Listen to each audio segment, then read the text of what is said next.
Hello friends, स्वागत है आपका एक बार फिर से आपके अपने लीगल चैनल में।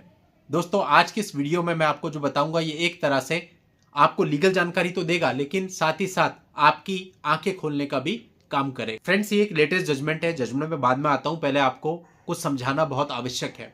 देखिए, हर एक चीज का अलग अलग एक दायरा है। 340 की एप्लीकेशन होती है परजरी, उसका अपना एक दायरा है। क्वैशिंग है, क्वैशिंग का अपना एक दायरा है। बेल है, बेल का अपना एक दायरा है। और केस के फाइनल आर्ग्यूमेंट्स हैं, उनका अपना एक दायरा है।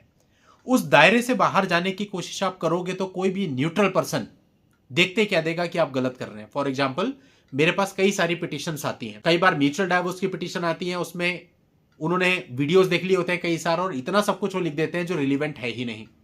कई बार बेल की एप्लीकेशन आती है जिसमें मेरिट डाली हुई होती है। कई बार क्वेश्चन की एप्लीकेशन आती है जिनमें एविडेंस को बताया हुआ होता है। मतलब कोई भी न्यूट्रल पर्सन अगर उसे पहली बार देखेगा तो कह देगा कि इरिलीवेंट चीजें लिख करके ले आया है। और बुरा मत मानिएगा, लेकिन सच्चाई यह है, मैक्सिमम क्लाइंट्स जो होते हैं वो ये समझते हैं हम जितना ज्यादा लिखेंगे उतना ज्यादा हमें रिलीफ मिलेगा। मैं खुद अगर किसी को 4 पेज की टू द पॉइंट को ही एप्लीकेशन बना के दूं कि साहब आपकी एप्लीकेशन है, तो 50 पॉइंट अपने और लिख के दे देता है, जिसका उससे कोई रिलेवेंस नहीं होता, लेकिन उसकी खुद की संतुष्टि होती है कि इसे भी इसमें डालो, क्योंकि उसे लग रहा होता है जितना ज्यादा डालेंगे उतना ज्यादा रिलीफ मिलेगा। लेकिन सच्चाई यह है, आप इररिलेवेंट चीजें डालोगे आपकी पिटीशन डिसमिस हो जाएगी। आप इररिलेवेंट चीजें डालोगे तो जो आपके वो पॉइंट है जिन पर कोर्ट को फोकस करना है वो फोकस वहां से हट जाएगा, इधर उधर की चीजों पर हो जाएगा, रिलीफ मिलने की संभावनाएं कम हो जाएंगी। इसलिए आपको यह पता होना चाहिए कि जो भी काम आप कर रहे हैं, चाहे बेल में जा रहे हैं, क्वैशिंग में जा रहे हैं, सेट असाइड में जा रहे हैं, उसका दायरा पता होना चाहिए कि उस चीज के लिए हमें कौन से पॉइंट्स लिखने हैं, कौन से पॉइंट रिलीवेंट है। और अगर नहीं पता भैया तो पहले एक बढ़िया लीगल ओपिनियन ले लो, संतुष्टि नहीं मिलती तो सेकंड ओपिनियन ले लो। लेकिन इस तरह से काम मत करो कि इरिलीवेंट चीजें लेके कोर्ट के सामने आ जाए, कुछ भी आपको रिलीफ नहीं मिलने वाला है। ऐसा ही एक मामला है जो कि आप सब लोगों को जानना बहुत जरूरी है। आप में से बहुत सारे लोग इस फेज से गुजरेंगे किसी ना किसी केस में। देखो, यहां पर पत्नी ने डीवी एक्ट का एक केस दर्ज किया।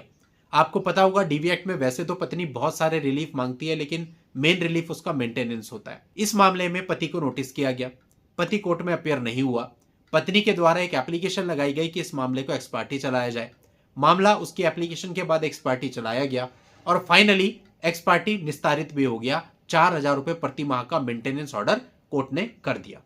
अब जब ये निस्तारण हो गया, आदेश हो गया, अब पति कोर्ट में अपियर होता है और वो अपनी सेट असाइड की एप्लीकेशन लगाता है। ये सेम कहानी मेरे को रोज कई बार सुनाई देती है। कई सारे लोग मिलने वाले और कॉल करने वाले हमको ये बताते हैं कि साहब मेरे को तो ऐसी सलाह मिल रही है, आप जाओ ही मत, एक्स पार्टी हो जाने दो और बाद में फिर हम उसको सेट असाइड करवा लेंगे, रिकॉल करवा लेंगे। ठीक है, प्रोविजन है, यहां प्रोविजन था तो पति ने अपनी तरफ से रिकॉल भी फाइल कर दिया।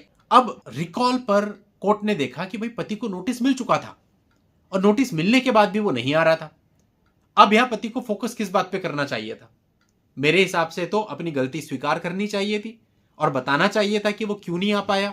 उस जो डीले उसका हो गया था, जो वो नहीं आ पाया था, उसको जस्टिफाई करना चाहिए था और कोर्ट से प्रेयर करनी चाहिए थी हाथ जोड़ करके कि साहब मैं इस वजह से नहीं आ पाया था, मेरे को एक मौका दीजिए, क्योंकि दोनों पक्षकारों को सुना जाना न्याय हित में होता है। मैं तुरंत अपना जो WSA ऑब्जेक्शन है वो फाइल कर दूंगा। ये इसका तरीका था। लेकिन खैर, वो सेटिसाइड लेके आया। कोर्ट ने यह देखा कि भाई इसको तो नोटिस मिल चुका है और इसको पूरी जानकारी थी, जानबूझकर नहीं आया है, तो सेटिसाइड की एप्लीकेशन हो गई खारिज। अब इसको उसने चुनौती दी सेशन कोर्ट में। सेशन कोर्ट में भी सेम चीज थी।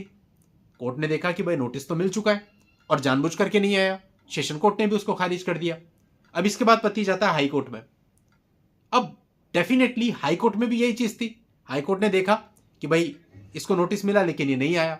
लेकिन अब जो पति की तरफ से बहस थी वो आप थोड़ा सुनिए। पति ने कहा जी मेरी पत्नी बिना किसी कारण के घर से छोड़कर चली गई थी, बच्चों का खर्च वही उठा रहा है, पत्नी अपना भरण पोषण करने में स्वयं सक्षम है, पत्नी शिक्षित है। अब आप मुझे खुद बताओ कि ये सब बातें जो आपने सुनी, क्या इनका कोई रिलीवेंस सेट असाइड की एप्लीकेशन से है? ये तो आप मेरिट की बातें कर रहे हो, ये तो अगर आप केस लड़ते तो उस केस में बताते आप। लेकिन आपने अगर सेट असाइड की एप्लीकेशन लगाई तो उसमें तो आपको जस्ट इस बात को जस्टिफाई करना होगा कि क्यों सेट असाइड होना चाहिए। यानी आपको बताना चाहिए था कि साहब मुझे नोटिस मिल गया था लेकिन वो गार्ड ने रिसीव कर लिया था, मुझे पता नहीं चल पाया, या और कोई ऐसी सिचुएशन हो सकती है आपके साथ। आपको कोर्ट को बताना चाहिए था कि वो नोटिस मुझे मिल गया लेकिन उसके बावजूद मैं क्यों नहीं आ पाया, और प्रेयर करनी चाहिए थी कि साहब मेरे को मौका दिया जाए। लेकिन आप बात कर रहे हैं मेरिट की। पत्नी स्वयं से घर छोड़ के चली गई, आय के उसके बाद पर्याप्त साधन है, बच्चों का खर्चा मैं उठा रहा हूं। कोर्ट ने कहा भैया सेटिसाइड की एप्लीकेशन में इससे क्या लेना देना है। और कोर्ट ने साफ साफ कहा कि अगर आप सेटिसाइड की एप्लीकेशन लगा रहे हो तो बात केवल इस बात पे होगी कि आपको नोटिस मिला या नहीं मिला, मेरिट की बात नहीं होगी यहां पे।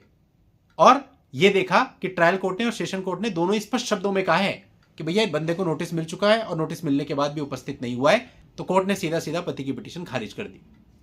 अब देखो यहां पर एज ए न्यूट्रल पर्सन सोचना होता है। अब कोई भी न्यूट्रल पर्सन बैठा है, उसके सामने कोई ऐसी एप्लीकेशन आ जाए जिसमें रिलीवेंट तथ्य ही नहीं है, वो पहले ही कह देगा भाई क्या बोल रहे हो आप, ये तो इसके दायरे में नहीं है। तो पहली चीज है दायरा समझो, जो चीज आप कोर्ट्स के सामने लेके जा रहे हो उसका क्या दायरा है, और उस दायरे के अंदर ही बात करो, दायरे से बाहर मत जाओ, वरना कहीं रिलीफ नहीं मिलेगा। 2 कोर्ट में चले जाओ, 3 में मिले जाओ, पूरे सुप्रीम कोर्ट तक चले जाओ, कोई रिलीफ नहीं मिलने वाला। रिलीफ तभी मिल सकता है जब आप तर्कसंगत बात करोगे और रिलीवेंट बात करोगे। दोस्तों आप लोगों की हेल्प के लिए इस पूरे मामले का लिंक आपको इस वीडियो के नीचे डिस्क्रिप्शन में मिल जाएगा, वहां जाके आप इस पूरे मामले की जानकारी ले सकते हैं।